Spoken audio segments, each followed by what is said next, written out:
Ketemu lagi dengan saya Done. Buat teman-teman yang baru, saya ucapkan selamat datang di channel Kayu Loka. Nah, waktu itu ada yang kasih saran untuk channel Kayu Loka.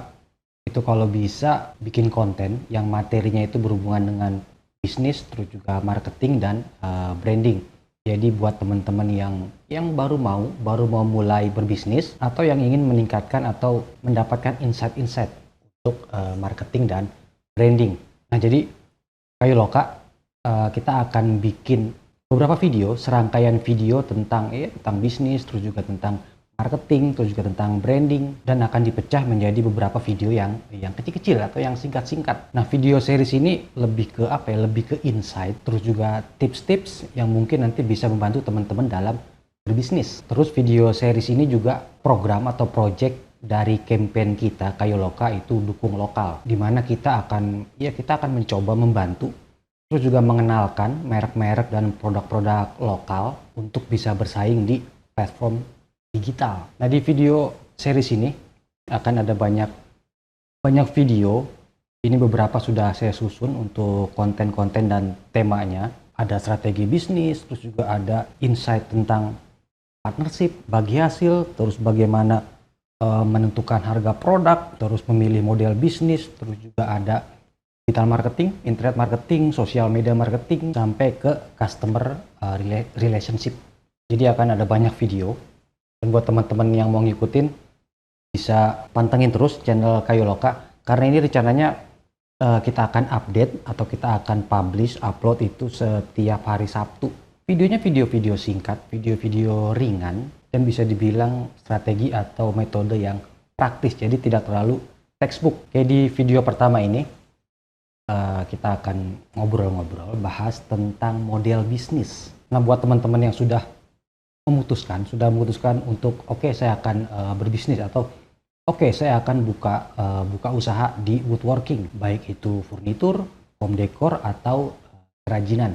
Nah, strategi atau langkah awal yang teman-teman mesti putuskan itu memilih model bisnis. Ada dua model bisnis yang paling umum untuk usaha woodworking atau pertukangan. Yang pertama adalah pre-made atau produk jadi, terus yang kedua made to order, jadi produk yang berdasarkan pesanan atau bikin produk-produk custom. Cara model bisnis keduanya sedikit berbeda dan masing-masing punya kelebihan, terus juga punya tantangan tersendiri. Untuk yang pre-made atau produk jadi, berarti bisnis kita itu bisnis yang membuat produk, memproduksi produk, lalu menjualnya, baik itu online ataupun offline. Contohnya ya misalkan rak bumbu, terus juga talenan. Terus kalau untuk yang made to order atau yang custom produk, itu lebih ke jasa. Jadi kalau tadi pre-made itu kita produk, untuk made to order itu jasa, karena kita bikin produk berdasarkan pesanan. Contohnya ya produk-produk custom, kitchen set atau bedroom set. Nah, kalau untuk yang pre-made, kita jual produk jadi, dalam proses produksinya kita bisa lebih efisien karena produknya ya itu aja. Apalagi kalau misalkan kita bisa bikin assembly line atau lini produksi, itu akan membuat proses produksi akan jadi lebih cepat dan efisien. Dan alat atau perkakas yang kita gunakan juga ya itu aja. Jadi investasi untuk alat atau perkakas atau mesin produksi itu bisa kita prediksi, terus juga bisa kita tekan karena ya sesuai dengan kebutuhan, sesuai dengan produk yang akan kita bikin. Nah, tantangannya untuk produk jadi, kalau kita mau jual produk jadi, ya tantangannya kita menjualnya. Bagaimana kita jual barangnya atau produknya, terus menemukan market yang tepat, pasar yang tepat, sama produk yang tepat untuk market tersebut. Nah, itu butuh skill atau kompetensi marketing dan branding yang cukup kompeten. Karena kalau misalkan marketingnya gagal, produknya nggak bisa dijual, akan terjadi dead stock, stoknya mati, numpuk di gudang, dan ini akan mempengaruhi proses produksi untuk batch berikutnya. Terus tantangan lain ya persaingan harga, persaingan di marketplace, apalagi kalau misalkan kita bermain di lautan merah. Jadi itu beberapa kelebihan atau keuntungan dan beberapa tantangan untuk model bisnis yang kita menjual produk jadi. Nah, untuk model bisnis yang made to order atau berdasarkan pesanan, keuntungannya kita bisa belajar lebih banyak karena biasanya setiap project itu sesuatu yang baru, jadi ilmu terus pengalaman kita juga terus bertambah, dan tentunya tidak pusing dengan stok stok barang yang menumpuk di gudang. Nah, tantangannya yang pertama itu soal manajemen project. Jadi project mana yang harus diselesaikan terlebih dahulu, terus project mana yang bisa disambi, dan tentunya manajemen waktu untuk mengerjakan projectnya. Karena kalau produk pesanan itu kan ada deadline-nya. Terus berikutnya itu soal investasi alat atau perkakas. Kadang ini di beberapa teman-teman yang saya kenal untuk yang menawarkan jasa pembuatan custom furniture itu banyak investasi di alat atau di perkakas. Karena mereka tidak tahu atau tidak bisa memprediksi nanti produk apa yang akan dipesan, terus juga kebutuhan mesinnya apa. Jadi kadang suka boros dalam investasi alat. Oke, itu dua model bisnis di woodworking yang paling umum. Sebenarnya kita bisa kombinasi kedua model bisnis, maksudnya menerapkan kedua model bisnis tadi di bisnis kita. Tapi kalau untuk di awal, buat teman-teman yang baru mulai, itu lebih baik fokus di satu model bisnis. Karena kalau tidak fokus nanti akan repot, khususnya untuk manajemen. Jadi pilih salah satu model bisnis, lalu sesuaikan dengan skill atau kompetensi teman-teman. Nah, yang perlu diperhatikan dari kedua model bisnis tadi, itu diversifikasi. Diversifikasi itu produk kita itu terlalu luas. Jadi nanti tidak akan fokus. Fokuskan ke satu jenis produk atau jasa dan jangan terlalu terburu-buru untuk diversifikasi.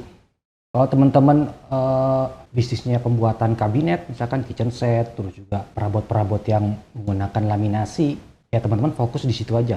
Jangan sampai proses produksi belum efisien, belum efektif, teman-teman sudah pindah atau menerima pesanan meja kayu solid atau produk lain yang tidak berhubungan dengan laminasi. Karena kalau kita belum pengalaman, nanti kita akan repot. Manajemen project, terus juga bahan baku, nah sampai juga dengan produk yang pre-made, produk jadi. Kalau teman-teman fokus di satu jenis produk, misalkan frame foto atau talenan, ya teman-teman fokus di situ aja.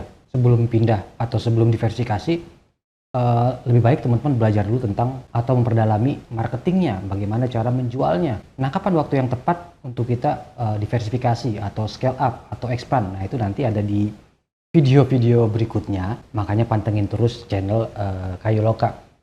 Nah, ada satu tools buat teman-teman yang baru mulai, dan mungkin juga ini toolsnya teman-teman sebagian sudah ada yang tahu, namanya Business Model Canvas atau BMC. Nah, BMC ini template dan teman-teman bisa download, itu banyak di Google Image. Nah, BMC ini bisa membantu teman-teman untuk merancang model bisnis. Jadi mulai dari bisnis apa yang akan teman-teman terapkan, terus juga target marketnya siapa, di mana dan bagaimana menjualnya. Dan untuk tutorialnya atau penjelasannya itu banyak.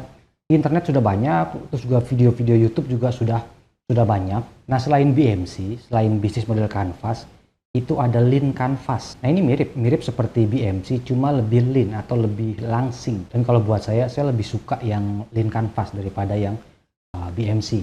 Nah, minggu depan kita akan ngobrol-ngobrol dan bahas soal Lean Canvas, bagaimana merancang model bisnis, bagaimana menggunakan tools atau template-nya, sehingga nanti teman-teman bisa mengerti bisnis apa yang akan teman-teman jalani, terus juga siapa target marketnya, di mana mereka berada, dan bagaimana proses marketingnya. Oke, kita ketemu lagi minggu depan. Sampai jumpa.